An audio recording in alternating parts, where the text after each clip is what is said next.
I think I can say without exaggeration that in the long distinguished history of Britain's railways, few names are as reviled as Dr. Richard Beeching. A physicist and engineer by trade, he was appointed BR's chairman in 1962. By this time, the company was in crisis. Costs were skyrocketing, business was declining, and public dissatisfaction with the network was at an all-time high. Beeching had the unenviable task of turning its fortunes around, and he sought to do this by implementing massive layoffs and closures. And I'm sorry to say, Sodor would not be spared. He personally visited the island to oversee its reorganization, which began on the main line. First, the yards at Carlton and Crosby were closed. Lower Knapford suffered the loss of its yard and the oil depot. Elsbridge Harbour was shut down alongside a number of smaller goods stations. He then turned his attention to the branches, which made many of us nervous. It was no secret the good doctor thought branch lines were BR's greatest loss maker. Even the Waterton Branch, which was still under construction, was subject to cuts. Its original plans for providing goods services were rigorously streamlined, meaning yards and depots that had already been built were now going to go unused. So we've wasted 7 months of construction? That's ridiculous! What's ridiculous is the number of goods facilities included on this branch when demand for such traffic has only been declining. Not to mention we have been hemorrhaging money providing such services. Beg pardon, sir, but maybe that could have been avoided if we weren't bound by that ridiculous common carrier status. That requirement has since been abolished, but it's too little too late. If the railways want to regain their position as the premier carriers of Britain, we need to downsize and rebuild slowly. Beg pardon again, sir, but if we downsize any further, trains will soon be pulled by horses. Duck! It's all right, Sir Topham, I've heard worse. At least this one was polite in his insubordination. We're done here. I'm satisfied with the changes made. Shall we carry on? By your lead, Doctor.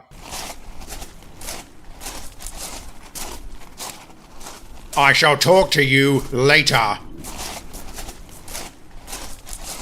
Oh dear, I'm in trouble now. Yep, but you were right to call him out. I can't believe the Fat Controller hasn't done more to stand up to him. What can he do with? He's not chairman of the railway board anymore. Besides, I hear berating the good doctor is a surefire way to get the axe, and we don't need to antagonize him before he comes to our branch, do we? No, definitely not. Yes, about that. Thomas mentioned your branch hasn't been doing too well the past few years. That's an understatement. Our passenger numbers are so small we now only use Annie and Clarabelle, and goods traffic is virtually non-existent since most of the industries along our line have closed down. Why do you think we're the ones you've been helping out around here? Because we have the time. Bust my buffers, I can't believe I never realized this. What about the quarry? Is that still open? It's literally the only thing keeping us going. That and the tourist trade. Whether that will be enough to save us from the chop, we'll have to wait and see.